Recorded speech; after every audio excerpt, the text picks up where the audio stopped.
relationship coach, an agent of love and partnership, and a wealth of information in both the science and soul of what makes relationships work and thrive. She is a certified relationship coach, and her approach is based on positive psychology, strength-based relationships, cognitive behavior, and somatic work. Well-being, personal responsibility, and mindfulness are at the foundation of all her coaching. Welcome, Raquel. Thank you. Thank you for having me here. Oh, it's a pleasure. I am so excited to talk to you because relationships are everywhere in our lives, including our work, and personal relationships can affect our work. I mean, it's just amazing how much relationships matter in our happiness and success. So I'm really excited to have you here. And you came very well recommended from a group of coaches that we're both part of. And so thank you for taking the time today. Thank you for having me here. I'm really I love talking about relationships. Anything that I can do to make relationship easier for anyone, I'm thrilled at the opportunity. So thank you for including me here. Oh, good. We're going to tap into that genius for sure. Let's do it. Right? Yes. Okay. So let me quote you a bit. You say relationships require a unique skill set that most people are missing. Why is it missing? And what skills have you found, Raquel, that really do support people in having these types of thriving relationships? So would it be okay if I just interject with another thought, just because as you were introducing me and as you were saying, relationship is the fiber of our life, I don't know if you're aware of it, but there is the longest studies ever done by Harvard University is about how relationship affects our life.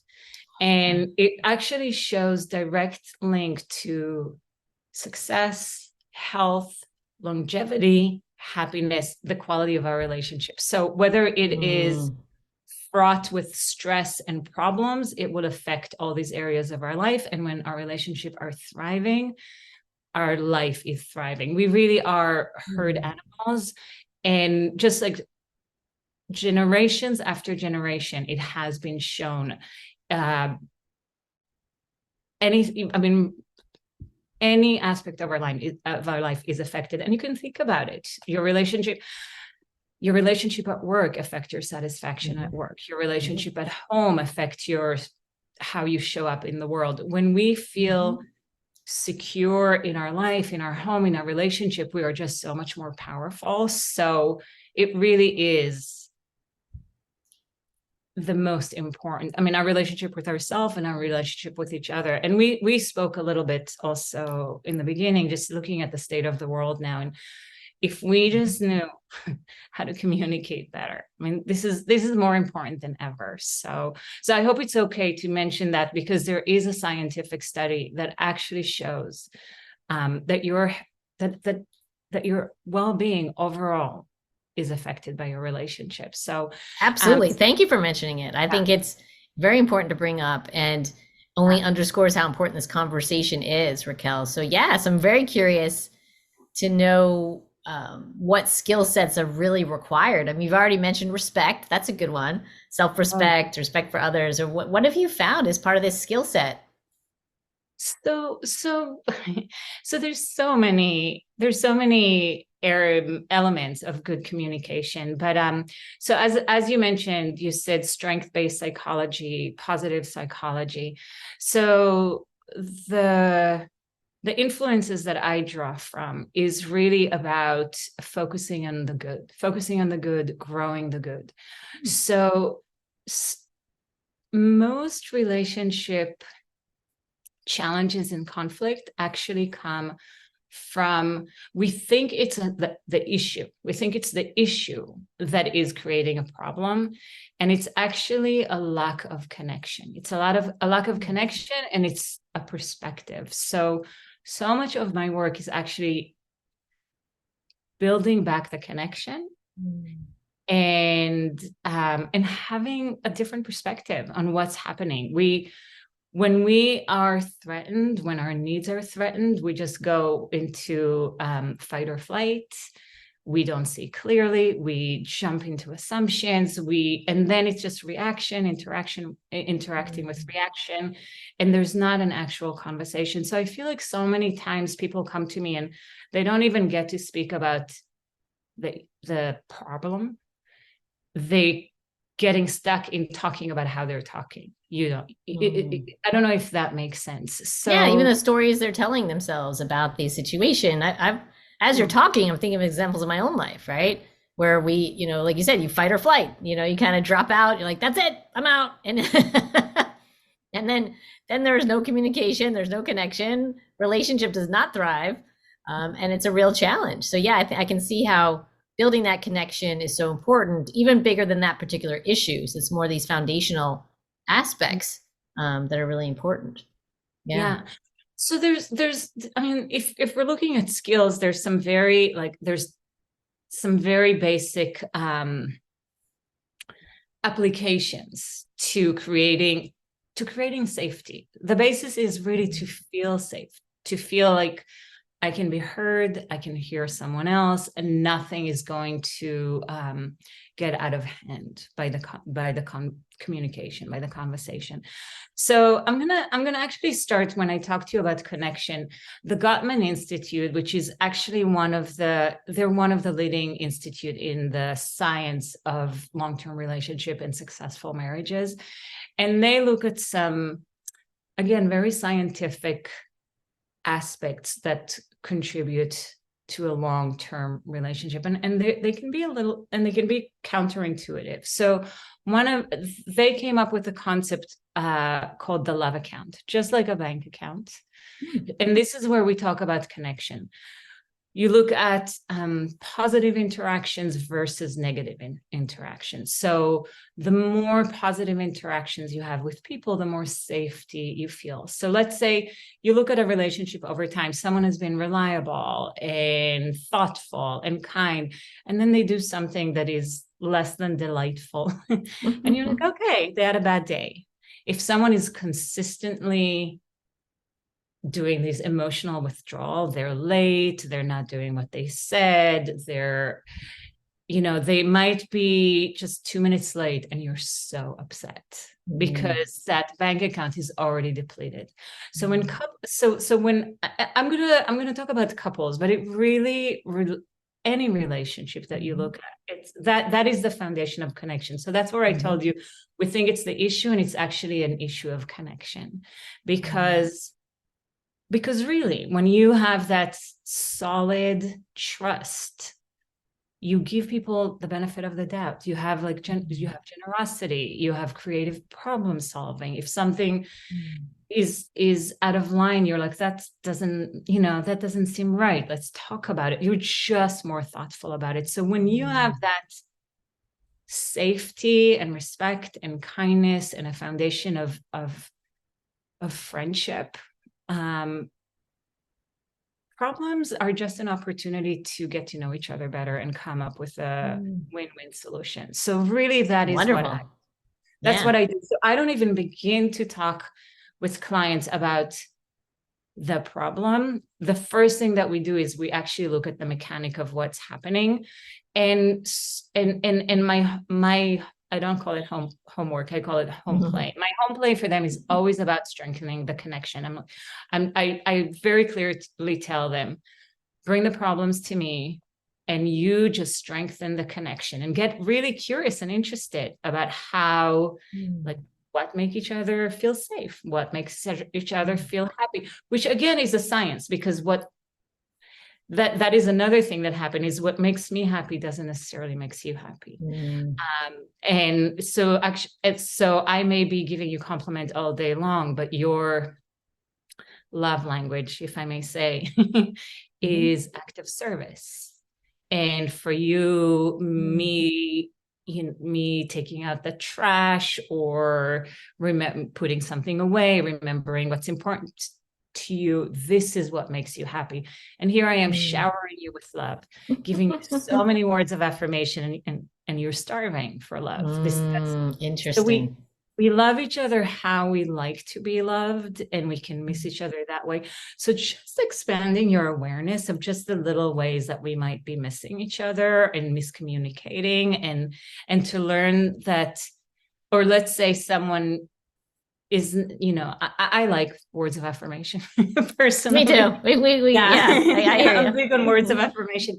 Someone doesn't verbally communicate to me, how much they love me and appreciate me, or, how what wonderful I am, or what a great impact I'm doing. But they're constantly just taking care of so many parts of my life.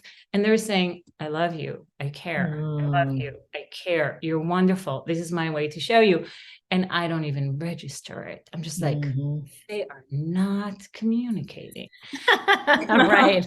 So, so I don't know Mhm. if that helps, but just broaden your understanding of our styles of communication. And when you look at relationships that are working in our life, the ones that are working, they always start good. They always start, Mhm. with an infatuation, whether it's a friendship or a Mhm. successful work relationship. And then over time, it deteriorates. And again, we think it's the issue, but it can just be that we got so comfortable that we stop nourishing that connection. These like Mm. little courtships that we just naturally do when we first Mm. get to know someone. So much of what we're doing is we just reintroduce these behaviors. Wow, I These love that. And behaviors, mhm. yeah, these Mhm. behaviors that produced that sense of connection and excitement. Mm. So and we, we think we Mm. need to wait until we feel like doing it, but actually by doing it, the feeling comes. When we Mm. act like friends, we feel like friends. We think it's Ah. supposed to come first, but we can really trick our brain. And I Mm. just love, I've just spoken with a couple who's been together over 20 years, and they've been telling me that they feel the same romance and connection that they have when they first met. It's really sweet to see. It's really sweet to see our brain, there is a mechanic to love, there Mhm. really is. Sure. Yeah. Um, Oh, I love and that. yeah, Mhm. so So much information. I mean, Raquel, this this is so is helpful. some of Mhm. the yeah, Yeah, no, I'm yeah, understanding. And so you mentioned you help couples and individuals help them break free, right? You're saying from these patterns that are yeah, really holding them back from these thriving relationships. And I know you help people turn struggles around, even though, like you said, you're not focused on the issue, but these are ways you do that. You said simple shifts really impact everything. So, what are some of the common patterns that you've seen, and can you share some simple shifts or some examples to help break these patterns? yeah, absolutely. So some of it is what I've just told you, just explaining to couples what's at play. They're looking at the surface of what's happening. We're looking at what's underneath. That we just innocent ways that we miss each other. That conflicts are actually misguided attempts for connection. Uh, Okay. so just starting to understand, and I can give you an example, which is a very common one, is that we think that by judging, complaining, and blaming, we'll get to have someone really understand us and Mm. value us. We're like, what do you feel when someone blames you, judge you? We just want to run away. Yeah, sure. So just starting to see how your attempt at connection is actually creating the opposite of what you want, and Mm. how it lands on someone else. And another thing that I actually think it's endearing for us humans, is that we usually judge others when we can behave in the same way. When others, Mm. let's say, judge and complain, we think it's a character issue. When we do that, we think it's a circumstantial All issue. right, sure, right. It's justified when we do it, but not when they do it. It's just because they're doing blah blah blah, so Mm-hmm. starting to really understand, basically giving the other the same courtesy that you want. So I Mm. can give you some very simple, let's say, I can call it hacks, but it's really just like basic courtesy. Okay. So, hey, it doesn't hurt. Maybe we need a Um, refresher on that one. so the first one is soft startup. So let's say, and we with my clients, we do end up talking about the issues, but we never start there because there's so much there's a pattern. There's like we actually, every relationship has it. And I call it, the name for it is the repetitive cycle, where you're like, everything is going along smoothly. And then there is this one loop that we can fall into where you almost know exactly what's going to happen. Like, I'm going to say this, I'm going to do that, and then that will happen. And then I'll do the same, and I'll do more of what's not working. And then it's really not going to work. So getting off that loop is the first thing. But soft startup.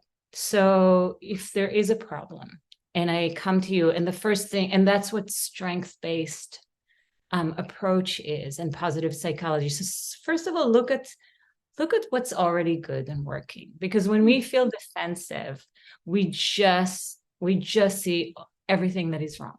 We just see all the problems. So look at what is good. It actually is coming for our own nervous system too.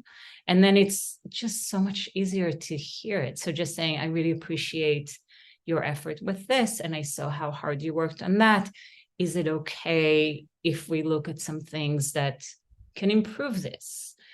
So just starting with the positive, someone is more interested in the conversation. This is a peaceful conversation rather than a problem, you don't respect me. So even looking at how a conversation starts predicts the outcome of the conversation. That's simple. Starting with kindness and respect and appreciation. I love the word appreciation because what we appreciate appreciates. If we appreciate what a problem they are, I'm bigger. I want to just get more, right? Yeah. If we appreciate how wonderful they are, that appreciates. So appreciation, soft startup, curiosity, just saying, I have experienced it this way. Or a line that I love to use is, the story that I tell myself is that you don't care, or that I'm not important. I'm sure that's not what your intention. Can you let me know what's going on? So curiosity, painting a vision rather than starting with the problem. It's so much more fun. I mean, it's simple. It's just more fun. So, I mean, these are just a few. And then there's other more, I mean, we do work with brain chemistry. So there are other hacks. I mean, there's hacks for couples that literally releases oxytocin, which is the bonding hormone. But we can do that. I mean, we do it with each other. We do it when we solve a problem, when we work together as a team, knowing that we can work together as a team, that we can face any problem and it will just strengthen us instead of weaken us, is already bonding. So beautiful. So yeah. So, and I think that a deep understanding of our differences, I think that is at the root of, because what I think your action means is not necessarily what it means. And even if it does, again, there's just like so many, it's just like survival, fight or flight, or thoughtlessness, giving each other some benefit of the doubt, some generosity, just really goes a long way. So I love that. Those are great ideas. Definitely. And ones we could put into play right away. And I know you train people too, Raquel, on things like managing crisis as a team, how to develop trust and safety with one another, and communicating with love and understanding instead of defensiveness. I mean, these are really great topics at home and at work that can really benefit us. Can you share a story where you helped someone turn around a difficult relationship, maybe at work, and that it ended up helping the person? Yeah. So I have a couple of stories. I actually mentioned to you one before we started speaking. So primarily I do work with couples. but and individuals. So primarily I work in romantic relationship, but it does apply to work. In romantic relationship, so much of our survival comes up, but at the workplace as well. The workplace Absolutely. is so linked to survival. Mhm. So I have recently worked with a client who went through a review and got a bad review at work, and was threatened with getting fired if her performance would not improve. And the relationship was difficult. The relationship on a personal level was difficult. It was fraught with frustrations on both sides. So this is not necessarily turning the relationship around, but turning the situation around. So Okay. my, Also my powerful. yeah, my client, all of her coworkers and friends were just encouraging her to fight for herself and to stand up for what's important to her and to show her boss. And we actually looked at being responsive to what her boss is actually asking from her, to look at the request, to make improvements, to address the issues. And she was so angry. And there was really, I mean, there were a lot of issues at play. There was some favoritism. Other colleagues in the company got a different treatment. She was heavily criticized. But she actually went and took in all the improvement suggestions, and the relationship has not changed. Her boss continued to scrutinize her, continued to just make things very difficult for her. And finally, because she was not fueling the situation, it became very apparent that the problem was not her. And at the moment, she actually is working with a lawyer, and HR is involved, and it's very apparent to everyone that she's a perfectly competent employee. And in a situation where if she would have reacted and contributed to the conflict, she would have been fired. And here she is, and actually the conversation is very different. And I was really inspired to see that just being respectful and professional and courteous is so much more powerful than getting into it. So that's one scenario that Very insightful. Yeah. And I have other clients. I mean, I have another client who is a rising star in a Fortune 500 company. She's being groomed to continue to climb the ladder and just contributing on a larger scale. And she has a very critical supervisor. So, and she's a really creative thinker. She's nonlinear, and it was not working. It wasn't working. They're hiring her for her gifts, and they want her to work in a different way. So we really worked on how to communicate and how to build a relationship with her direct supervisor where they actually support her, where they actually don't just knock the wind out of her, and it's an impossible climb to try to really work with her strength, because she's amazing, and there's a reason why they hired her. So these are ways that we work in communication. I love that. Yeah. So you do say your work is part coaching and part education. I think we're seeing that today. Thank you. This is really helpful. You say it's also about normalizing client struggles and conflicts and offering a new perspective with compassion and lightness. Let me ask you, does it help people to know they're not alone when it comes to these struggles in their relationships? Is that something? I mean, I'm hearing it today, and it feels good for me to know I'm not alone. I actually think it's the most important. This is a great question. It's the most important. This is what makes the difference. First of all, the first session is so much about, I I walk them through a process. I show them the stages of a relationship. The first piece of news that I am giving them is that conflict is inevitable. And by the way, by saying conflict, there's two style of conflict. There's the people that it's a conflict. There's the people that it's just nothing is being talked about, and there's a withdrawing from one another. But that is a type of conflict, the fact that you're not really communicating. So if you're in a relationship long enough, it's not a question of are you going to have conflict, it's just when and how you're going to deal with it. So and so many people, when you come into a problem and you don't know how to solve it, and everything you tried isn't working, you think like, okay, like this is not a good fit, we're not meant to be together, this is not working. We're just knowing how to do it differently. It's just the beginning.